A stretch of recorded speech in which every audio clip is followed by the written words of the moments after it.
Bom dia, pessoal. Hoje vamos começar um novo conteúdo de química, tá certo? Que é chamado de termoquímica. Então, na termoquímica, a gente vai ver reações que liberam energia, que absorvem energia, tá certo?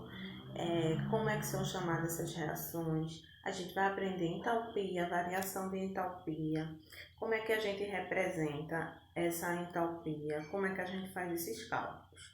Então, a princípio, a gente tem que saber o que é termoquímica. Termoquímica é a parte da química que estuda o calor envolvido numa reação. Ou seja, se essa reação ela vai liberar ou absorver calor. Então, a parte da química que faz esse estudo, a gente chama de termoquímica. Então, reação exotérmica é aquela reação que libera calor. Por exemplo, uma fogueira pegando fogo. Se a gente se aproximar, a gente vai sentir, tá certo? Um certo calor. Então, significa que essa reação ela está liberando calor. Quando uma reação libera calor, a gente chama de exotérmica. Exo, fora. Térmica, temperatura. Então, toda vez que falar em reação que libera calor, a gente sabe que é uma reação exotérmica. Reações endotérmicas são aquelas reações que absorvem calor, ou seja, para ela ocorrer, ela precisa absorver calor, dentro. Então, toda reação endotérmica ela vai absorver calor. Por exemplo, cubo de gelo.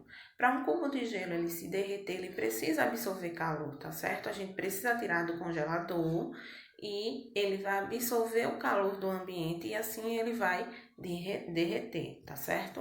Então você deve estar se perguntando, professora, como é que eu vou saber se uma reação ela é exotérmica ou endotérmica? Tem alguns processos que a gente consegue saber se é exotérmica ou endotérmica. Por exemplo, mudança de estado físico, a gente consegue identificar se é exotérmica ou se é endotérmica.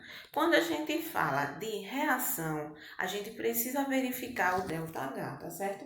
E o que é o ΔH? ΔH é a variação de entalpia, tá certo? E o que seria essa variação de entalpia? Seria eu pegar a entalpia dos produtos e subtrair a entalpia dos reagentes. Então, quando eu faço essa subtração, eu vou ter o ΔH da minha reação. Então, esse ΔH, ele vai me dizer muita coisa. Ele vai dizer, por exemplo, se a reação ela é exotérmica, se a reação ela é endotérmica. Então, se meu ΔH ele for menor que zero, minha reação ela é exotérmica, tá certo? Ou seja, ela libera calor, tá certo? Então, o que é um ΔH menor que zero? É todo aquele ΔH que é negativo, menos 50, menos 2, menos 20. Então, se o meu ΔH ele é negativo, minha reação ela é exotérmica. Já o ΔH maior que zero, ou seja, um ΔH positivo mais 50, mais 30, mais 2, a minha reação ela é uma reação endotérmica, tá certo? Então, para saber se uma reação ela é exotérmica ou endotérmica, a gente precisa calcular a variação de entalpia, que é ΔH igual a H do produto, que é a entalpia do produto, menos a entalpia dos reagentes. Então, vocês precisam fazer esse cálculo para descobrir se esse ΔH é menor que zero ou se esse ΔH é maior que zero. Descobrindo isso, você vai logo saber se a reação ela é exotérmica ou se é uma reação endotérmica. Então, vamos para a nossa primeira situação, nosso primeiro exemplo. Considere as duas situações mostradas nas imagens a seguir. Então, se vocês observarem, tem uma boca de fogão aí com a chama, né, pegando fogo. E na segunda situação, a gente vai ter roupas no varal, não é isso? Então, ele quer saber qual é o processo representado pela imagem 1. Se a gente está vendo aí, a boca do fogão está pegando fogo, então ela está liberando energia. Se ela está liberando energia, o processo ele vai ser exotérmico. Já na segunda situação, a gente está vendo as roupas molhadas, não é isso? Ou seja, a roupa tem água, né?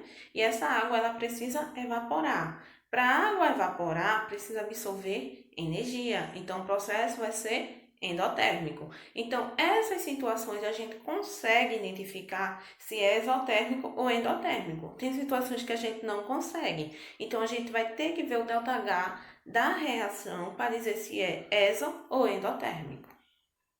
Vamos para o próximo exemplo. Ele diz o seguinte: em uma cozinha está ocorrendo os seguintes processos. Processo 1. Gás queimando em uma das bocas do fogão. Processo 2. A água fervendo em uma panela se encontra sobre esta boca do fogão. Então, vê só, minha gente. A gente tem um processo que depende do outro aí, tá certo? O primeiro processo é o gás queimando em uma das bocas do fogão. Então, significa que está liberando energia. Se libera energia, a gente diz que o processo ele é exotérmico.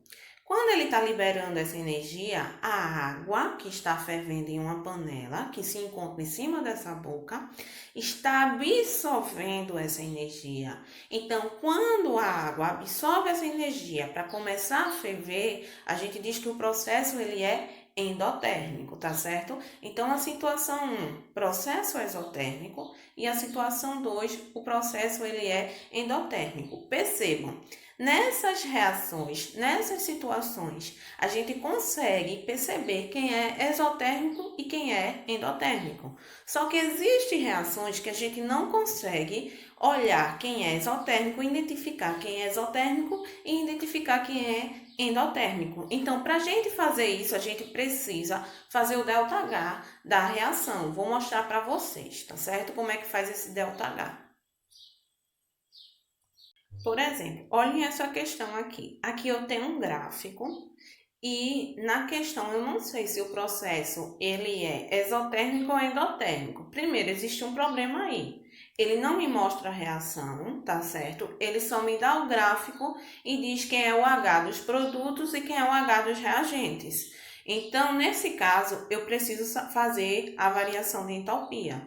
Se eu não faço a variação de entalpia, eu não consigo descobrir se o processo ele é exotérmico ou endotérmico. Então, vamos fazer. Primeiro que variação de entalpia, ΔH, é igual a H do produto menos H do reagente. ΔH vai ser igual a quem é o H do produto? 400. Quem é o H do reagente? Menos 170. Então, vou colocar aqui menos, que já era da fórmula, menos 170. Então, a gente sabe que menos com menos vai dar mais. Eu vou continuar aqui em cima. ΔH é igual a 400 mais 170.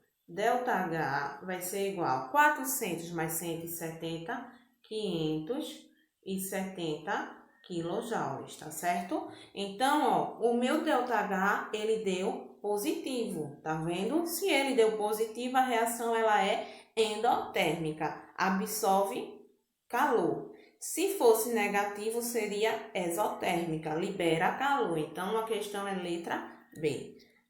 Se vocês tiverem alguma dúvida, vocês podem me procurar que eu tiro todas as dúvidas de vocês. E nossa aula termina por aqui. Vou passar um exercício sobre isso e vocês vão responder.